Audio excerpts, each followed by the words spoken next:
अस्सलाम वालेकुम। Recce centre Karachi में खुशामदीद। मेरा नाम आमिर है, मैं साइकोलॉजिस्ट एंड थेरापिस्ट हूँ। आज का टॉपिक बहुत इम्पोर्टेंट है उन वालिदैन के लिए जो ऐसी 3 बड़ी गलतियाँ कर रहे होते हैं जिसकी वजह से उनका बच्चा बहुत ज़्यादा स्ट्रबल हो जाता है, हाइपर होता है, या फिर बहुत ज़्यादा ज़िद्दी हो जाता है या डिमांडिंग हो जाता है। वो कौन सी ऐसी बड़ी गलतियाँ, आज उसको इस वीडियो में डिस्कस करेंगे। और अगर आपने मेरा अब तक चैनल सब्सक्राइब नहीं किया तो उसको सब्सक्राइब कर लें, और ये वीडियो उन पेरेंट्स तक लाजमी पहुँचाएँ जिनको इसकी ज़रूरत है। शुक्रिया। तो डिस्कस करते हैं कि वो 3 ऐसी कौन सी बड़ी गलतियां हैं, मिस्टेक हैं, जो वालिदैन अक्सर अपने बच्चों के साथ रोज़मर्रा की ज़िंदगी में कर रहे होते हैं। सबसे नंबर 1 पे जो मिस्टेक आती है वो आती है सजेशन विथ फियर। कोई भी सजेशन अगर हम बच्चों को अपने मुंतकिल कर रहे होते हैं तो फियर के साथ कर रहे होते हैं। और फियर में सबसे बड़ा जो जुमला होता है वरना का। स्कूल नहीं जाओगे तो वरना मैं पुलिस बुला लूँगी, ट्यूशन नहीं जाओगे तो वरना मैं उनको बुला लूँगी, का होमवर्क नहीं करोगे तो वरना मैं ये कर दूँगी, हाथ जला दूँगी।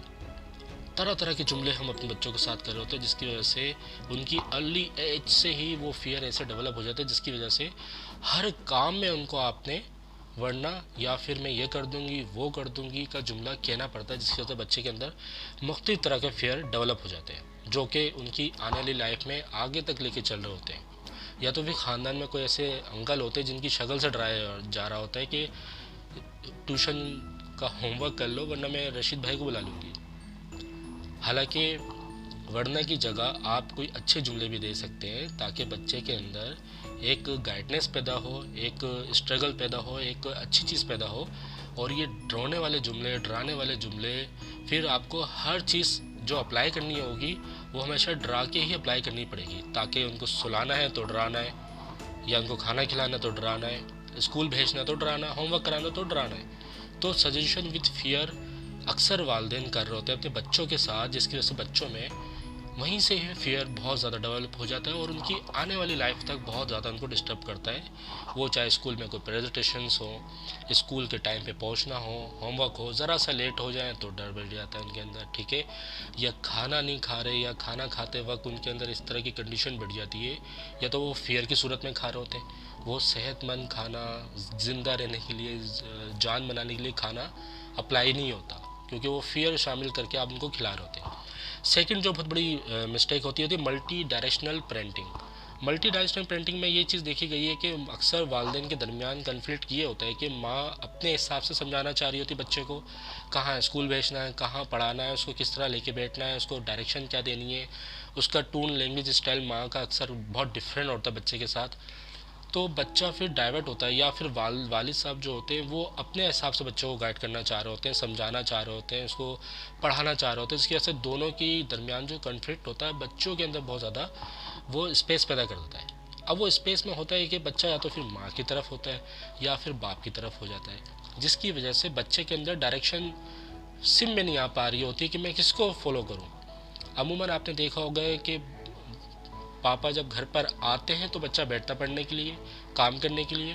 उस वक्त उनके वालिद साहब थके हुए होते हैं तो वो उसको एग्रेसिव हो जाते हैं, या तो फिर वो उस तरह का रिस्पॉन्स नहीं दे रहे होते, फिर बच्चा डिसअपॉइंटमेंट होता है। तो ये चीज़ देखनी ज़रूरी है कि आपको बच्चे को, चाहे ट्यूशन हो, होमवर्क हो, स्कूल हो, सोशल कल्चर, कोई भी आपके साथ इन्वायरमेंट हो, तो दोनों पहले डिसाइड कर दें पेरेंट्स कि हमने इसको क्या समझाना है, क्या बताना है, क्या गाइड करना है, कहाँ लेके जाना है, ताकि इसके अंदर एक डायरेक्शन पैदा हो कि मम्मी पापा ये चाह रहे हैं, मम्मी पापा यहाँ जाना चाह रहे हैं, या उनकी ये डिमांड है।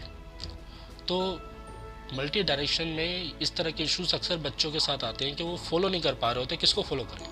तो कोशिश करें कि आपस में पहले डिस्कस कर लें, उसके बाद बच्चों को फिर आप अंडरस्टैंड कर सकते हैं उनकी स्टडी के हिसाब से। आखिरी जो पॉइंट है वो है ऑलवेज यस पापा और ऑलवेज यस मामा। अब यस पापा का कॉन्सेप्ट बहुत ज़्यादा डिमांडिंग, डेंजर भी है, और ये एक तरह से प्रॉब्लमेटिक ये होता है कि जो वालिदैन को अक्सर अपनी बचपन में कोई चीज़ नहीं मिली होती, वो अपने बच्चे की पूरी करने के लिए उसको बगैर डिमांड किए, बगैर स्ट्रगल किए, ये किस तरह से ली है, किस तरह से ख़रीदी है, वो बगैर बताए समझाए बच्चों को लाके प्रोवाइड कर देते हैं। चाहे खिलौना हो, खाना हो, मिलना हो, आना हो, जाना हो, कोई भी ऐसे काम हो, उसकी डिमांडिंग पे चल रहे होते हैं, जिसकी वजह से बच्चा आगे चलकर बहुत ज़्यादा यानी कि प्रॉब्लम का शिकार होता है, जिसकी वजह से उसको देखिए हर जगह तो डिमांड पूरी नहीं होती।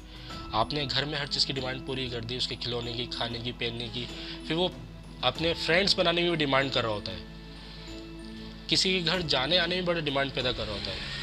ये कई रिलेशनशिप के कई आपके ताल्लुकात होते हैं, कई आप अपनी फैमिली के जाते हैं, वहाँ अगर फ़र्ज़ करें उसकी कहीं किसी बच्चे से लड़ाई हो जाती है, तो फिर वो कहते हैं कि उनके घर नहीं जाना, तो उनके नहीं जाना तो उसकी वजह से वालिदैन भी नहीं जा पाते कि बच्चा हमारा नहीं कर रहा। तो कोशिश करें हमेशा यस पापा वाला कॉन्सेप्ट ना रखें, उसके अंदर ये बैलेंस पैदा करें, पैटर्न्स पैदा करें कि चीज़ को कैसे लिया जाता है, किस तरह से ख़रीदा जाता है, किस तरह से प्रोवाइड की जाती है। तो उसके अंदर ताकि एक पैटर्न ऑफ लिविंग लाइफ पैदा हो, ताकि वो समझ सके कि जीना किस तरह जाता है, चीज़ें किस तरह से आती हैं। तो कोशिश करें हमेशा हर चीज़ पे यस पापा यस मामा ना करें, जो उसके फ़ायदे की चीज़ हो उसको प्रोवाइड करें, जो उसकी तालीम के लिहाज से अच्छी चीज़ हो उसको प्रोवाइड करें, लेकिन उसकी हर तरह की डिमांड को पूरा करके उसको स्टर्बन, उसको बहुत यानी कि हाइपर या डिमांडिंग ना बनाएं, जिसकी वजह से उसकी हर यानी कि स्केड्यूल ऑफ लाइफ में आपको प्रॉब्लम नज़र आएगी।